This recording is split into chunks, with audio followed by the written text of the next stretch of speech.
உங்களுடைய தங்கம், வெள்ளி, வைர நகைகளை உடனே செல் பண்ணுமா? நம்பிக்கையான நிறுவனம் Max Gold. Call 04445454545. Max Gold, cash for gold. Jio ஹாட்ஸ்டாரில் வெளிவரவிருக்கும் முத்து என்கின்ற காட்டான் விஜய் சேதுபதி நடிச்சிருக்கிற இந்த படத்தினுடைய இந்த வெப்சீரிஸ் படம் வந்துடுச்சு. மறுபடியும் வந்து வெப்சீரிஸோடைய ரிவ்யூ தான். வெப்சீரிஸ்லாம் ரிவ்யூ பண்ணி ஆரம்பிச்சிட்டேன் அப்படின்னா விஜய் சேதுபதி நடிச்சிருக்காரு. ரொம்ப எதிர்பார்ப்பு உண்டாக்குன ஒரு விஷயமா என்னென்னா, காக்கா புட்டை மணிகண்டனும் அஜித்துன்னு இன்னொருத்தரும் சேர்ந்து இந்த படத்தை, இந்த வெப்சீரிஸை டைரக்ட் பண்ணியிருக்காங்க. ஓகே, இது ஒரு 10 எபிசோடு மீடியாவுக்காக ஒரு 3 எபிசோடு ஸ்பெஷலாக போட்டு காமிச்சிருந்தாங்க. வந்து குறிப்பாக விஜய் சேதுபதி என்னென்னா, நான் இப்படி தாங்க நடிப்பேன், இந்த கேரக்டரில் தாங்க நடிப்பேன், நான் ஹீரோவாக தானே நடிப்பேன், நான் ஃபாரின் மாப்பிள்ளையாக தான் நடிப்பேன், அப்படிலாம் ஒன்றுமே கிடையாது. கதை நல்லா இருந்தால் ஓகே தலைவா, நான் எப்படி வேணாலும் நடிப்பேன், அது எந்த லாங்குவேஜாக இருந்தாலும் சரி அப்படின்னு இந்தியா முழுக்க ஒரு ரவுண்டு கட்டுற நடிகராக மாறி இருக்காரு. குறிப்பாக இந்த முத்து என்கின்ற காட்டான், கண்டிப்பாக அந்த காட்டான் இவராக தான் இருப்பார்னு டைட்டிலே நமக்கு தெரிஞ்சு போச்சு. இதில் என்ன மாதிரியான விஷயம் என்ன பண்ணியிருக்காரு விஜய் சேதுபதி, அந்த ஆவல் தான் நமக்கு ரொம்ப அதிகமாக இருக்குது. குறிப்பாக அந்த வெப்சீரிஸ், அதுவும் பார்த்திங்கன்னா ஒரு க்ரைம் த்ரில்லர் வெப்சீரிஸில் வந்து அடுத்தடுத்த எபிசோடு எப்படி கொண்டு போகிறாங்க அப்படின்னு ரொம்ப முக்கியமான ஒரு விஷயம்.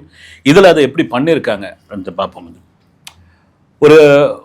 ஒரு மதுரை பக்கத்தில் இருக்கிற ஒரு கிராமம், அந்த கிராமத்தில் இருக்கிற ஒரு போலீஸ் ஸ்டேஷன், அந்த போலீஸ் ஸ்டேஷனை ஒரு சில நாட்களில் அதை மூட போகிறாங்க. மூடிட்டு அங்கே இருக்கிற ஏட்டு, எஸ்ஐ, அப்புறமா போலீஸு, இவங்கெல்லாம் வந்து டவுனுக்கு வெவ்வேறு ஊருக்கு அமுச்சு கொடுப்பாங்க. காரணம் என்னென்னா, யாருமே கம்ப்ளைண்ட் கொடுக்க மாட்டேன்றாங்க, அங்கே எந்த குற்றமும் நடக்கலை, அந்த போலீஸ் ஸ்டேஷன் அப்புறமா இருந்தால் என்ன பிரயோஜனம், ஒன்றுமே இல்லை, தண்டத்துக்கு சம்பளம் கொடுத்து வச்சுக்கிறோம் அப்படின்னு. அதில் வந்து சிங்கம்புலி ஏட்டாக இருப்பார். அவருக்கு என்ன ஆசைன்னா, டவுனுக்கு போகணும், டவுனில் இருக்கிற போலீஸ் ஸ்டேஷனுக்கு நம்ம வந்து வேலை பார்க்கணும், அங்கே 4 காசு சம்பாதிக்கணும், இந்த பட்டிக்காட்டில் உட்காந்துன்னு கேஸே வராத இந்த ஸ்டேஷனில் உட்காந்துட்டு நம்ம எதுக்கு சும்மா இருக்கணும்னு ஆசைப்படுவார். உள்ளூர்லேயே ஒருத்தர் வந்து ஒரு ஆடு பண்ண வச்சுருப்பார். அவருக்கு என்ன ஆசைன்னா, நம்ம ஆட்டை இன்னும் விருத்தி பண்ணணும், அந்த போலீஸ்காரருக்கு இன்னும் ஆட்டு வந்து பெரிய ஆட்டு பண்ணையாக மாற்றணும், நம்ம வெளியூர் போயிட்டு அது முடியாது அப்படின்றதுக்காக, இந்த ஸ்டேஷன் இங்கேயே இருக்கட்டும் சார், ஏதாவது நான் போய் காசை கொடுத்தாவது யாராவது கேஸ் வாங்கிப்பாங்கல்ல காசை கொடுத்து, அந்த மாதிரி ஆட்களை கூட நான் கூட்டின்னு வரேன் சார்ன்ற ரேஞ்சில் அவர் போய் கேட்பாரு. யாருமே அது மாதிரி வரமாட்டாங்க, எல்லாம் திருந்திடுவாங்க.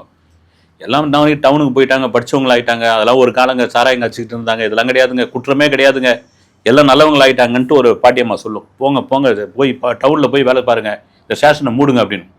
இந்த நேரத்திலலாம் பார்த்தீங்கன்னா எதிர்பாராத விதமாக ஒரு தலையை வெட்டி ஒரு பாறை மேலே வச்சுட்டு போயிடுவாங்க.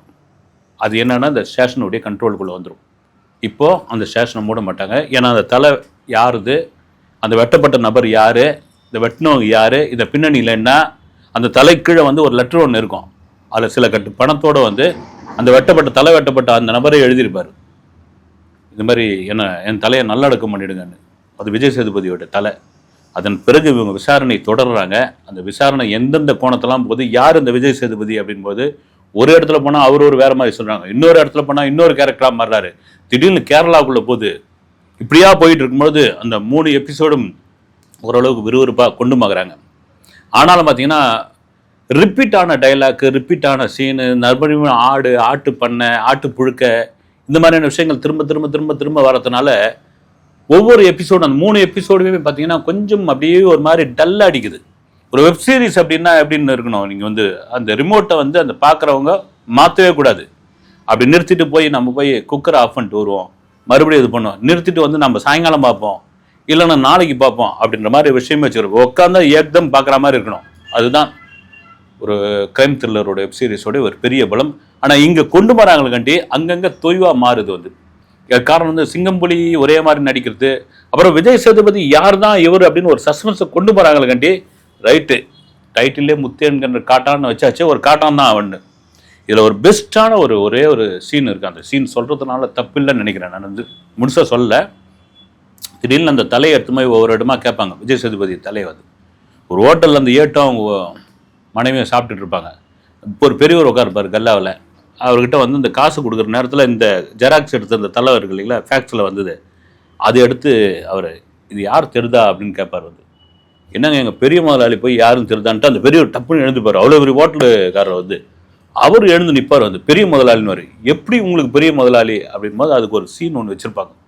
ரொம்ப எமோஷனலாக இருக்கும் அந்த சீன். வந்து அதில் கொஞ்சம் லாஜிக் மிஸ்டேக்காக இருந்தாலும் காரணம் கேட்டாலும் வந்து ஓகே. இந்த மாதிரி இந்த வெப்சீரிஸில் ஒரு என்ன முழுசாக வந்து 10 எபிசோடும் பார்க்கல.